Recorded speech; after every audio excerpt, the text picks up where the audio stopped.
Chers bourgeoises, chers bourgeois, petit rendez-vous avant le conseil municipal de lundi prochain, 28 février, à partir de 19h30, qui se déroulera en présentiel pour les élus et qui sera toujours filmé.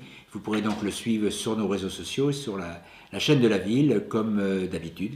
Et je note d'ailleurs que vous êtes un nombre relativement conséquent à suivre ces séances. Donc merci de votre fidélité. Un conseil municipal de février, c'est généralement consacré au budget. Celui-ci ne fera pas exception, je vous en dirai deux mots dans quelques instants. Et puis comme évoqué lors de la dernière session, dernier conseil, pardon, nous aurons encore une très large part à l'habitat. Nous engageons vraiment beaucoup de projets sur l'ensemble du territoire, là plus spécialement sur Échmiré. Je vous parlerai aussi de Terre de Jeux qui sera au programme, la ville va solliciter son inscription. Nous parlerons du plan local de l'habitat que nous devons valider, plan local construit et élaboré par la Communauté de communes Bourgeois-Vallée. Et puis enfin, nous aurons un certain nombre de questions diverses, quelques subventions à attribuer de manière définitive, et puis également des questions d'emploi.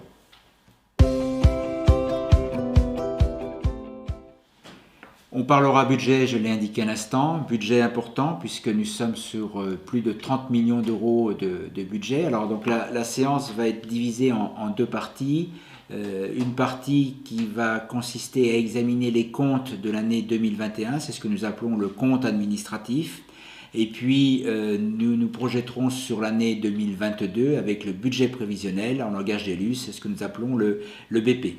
La situation de la ville, elle est assez satisfaisante puisque nous dégageons un résultat très important qui est de l'ordre de 3 millions d'euros. Donc c'est un petit peu moins que l'an passé, mais ça reste quand même très important par rapport à des communes de notre niveau. Vous constaterez en suivant les débats que les dépenses ont été constantes, mais qu'on a été bien évidemment très impacté par le Covid, dépenses de personnel supplémentaire, dépenses aussi liées à l'entretien des locaux, nettoyage des locaux. Donc le Covid a lourdement impacté, vous verrez, c'est plus de 600 000 euros sur notre budget de fonctionnement. Les recettes, elles, sont dans ce que nous avions prévu, on est même légèrement supérieur, et ce qui fait que nous présentons un compte administratif 2021 très satisfaisant. L'investissement a été un peu moins important que ce que nous avions imaginé. Nous avions imaginé faire un peu plus de 7 millions l'an passé, et en fait nous sommes à peine 6 millions d'euros. Donc retard dû là aussi à la crise Covid, mais les choses devraient reprendre leur cours en 2022 puisque nous avons prévu pour 2022 un peu plus de 7 millions d'investissements. On parlera aussi emprunt. En 2021, nous avions fait un emprunt de 3,2 millions. Cette année, il est prévu un emprunt, je dirais, beaucoup plus raisonnable. Nous sommes sur une base de 1,3 million qui nous permettra de faire face aux engagements que nous prenons en matière d'investissement. Mais globalement, la ville ne va pas s'endetter puisque nous remboursons tous les ans 1,3 million d'emprunts et là, nous allons emprunter 1,3 million, donc 1,3 million moins 1,3 million, ça fait zéro. Donc nous serons sur des seuils tout à fait raisonnables. Enfin, ce qu'il faut le retenir, c'est que la ville, grâce à son regroupement des 15 communes, a une situation financière que beaucoup de communes en Maine-et-Loire et ailleurs peuvent nous envier. Donc moi je suis ravi qu'on soit sur un rythme financier raisonnable qui permet d'envisager beaucoup d'investissements sur l'ensemble du territoire.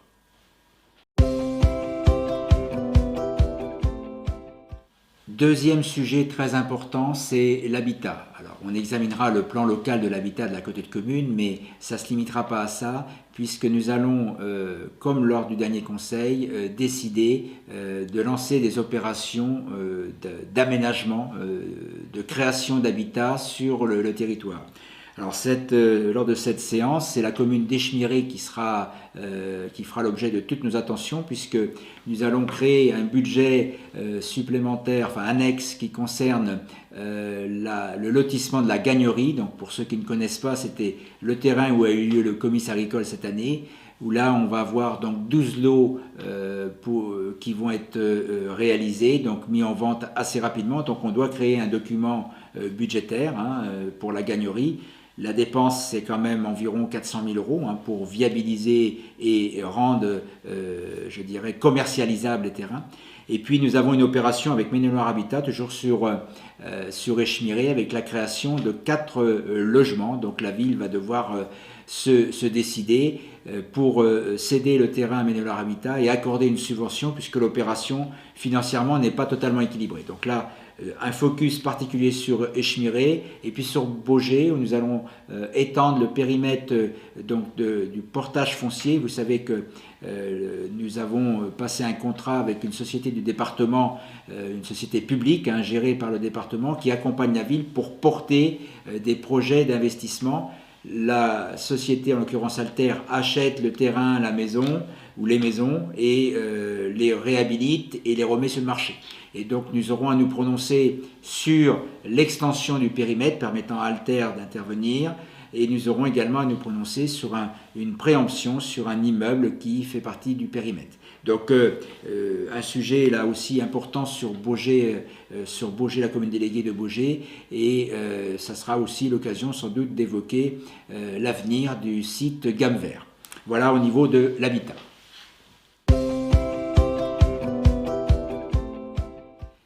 La France va accueillir en 2024 les Jeux Olympiques.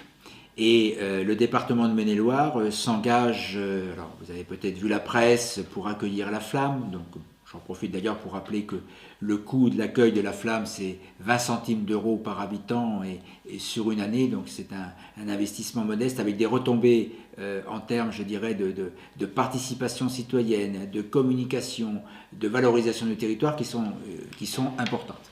Alors, Baugé n'accueillera peut-être pas la Flamme, mais en fait, nous avons décidé de nous engager dans le processus de labellisation Terre de Jeux. C'est-à-dire que je souhaiterais que la ville de Baugé participe et fasse participer toutes les associations et ses habitants pour accueillir des manifestations ou pour réaliser nous-mêmes des événements en lien avec les Jeux Olympiques.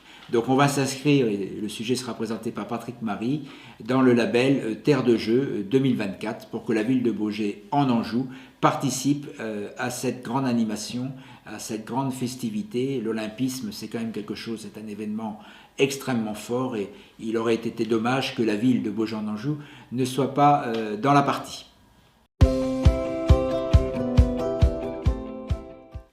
Pour terminer, nous évoquerons lors de ce conseil des demandes de subventions, et puis il y aura également des créations de postes saisonniers. On parlera aussi du jumelage avec l'extension du comité de jumelage. Enfin, vous verrez des dossiers un peu variés, parfois très différents, mais là encore, le conseil aura à se prononcer. Je vais terminer mon propos concernant le centre de vaccination. Donc la pandémie est en net recul, même s'il ne faut pas oublier de se faire vacciner. Aujourd'hui, on voit que la fréquentation du centre, comme tous les centres du Maine-et-Loire, ont baissé. Donc ce qui devait arriver va arriver. Nous envisageons de fermer le centre de vaccination en accord avec le docteur Messia, qui est notre coordonnateur sur le site, et puis avec l'ARS et la préfecture. Nous envisageons de fermer le centre de vaccination le samedi 12 mars. La vaccination aura lieu le matin, et le midi, on fermera le centre de vaccination qui est ouvert depuis janvier 2021. Donc j'en profite ici pour remercier, mais j'aurai l'occasion de le faire dans d'autres circonstances, l'ensemble des participants, bénévoles, professionnels, qui ont effectivement fait en sorte que ce centre fonctionne dans de très bonnes conditions, et nous n'avons que des retours positifs et satisfaisants. Donc le centre sera fermé. Si vous souhaitiez vous faire vacciner, le docteur Messien m'informe qu'il y a encore des créneaux qui sont disponibles, donc n'hésitez pas à vous inscrire. Mais voilà, le centre va fermer, et la salle donc Maurice Béjart va pouvoir retrouver ses activités culturelles. Donc c'est là aussi une très bonne nouvelle. Restons néanmoins prudents, comme vous le savez, mais aujourd'hui, je dirais que le discours est entendu par tout le monde. Voilà, la séance du conseil municipal sera assez dense. Nous avons 24 sujets. Nous essaierons d'être synthétiques pour vous permettre de suivre dans de bonnes conditions, et au niveau du budget, on aura une présentation un peu plus pédagogique qu'à l'habitude. Voilà, je vous souhaite par anticipation un très bon week-end et je vous retrouverai donc en visio le 28 février prochain avec tous les conseillers municipaux.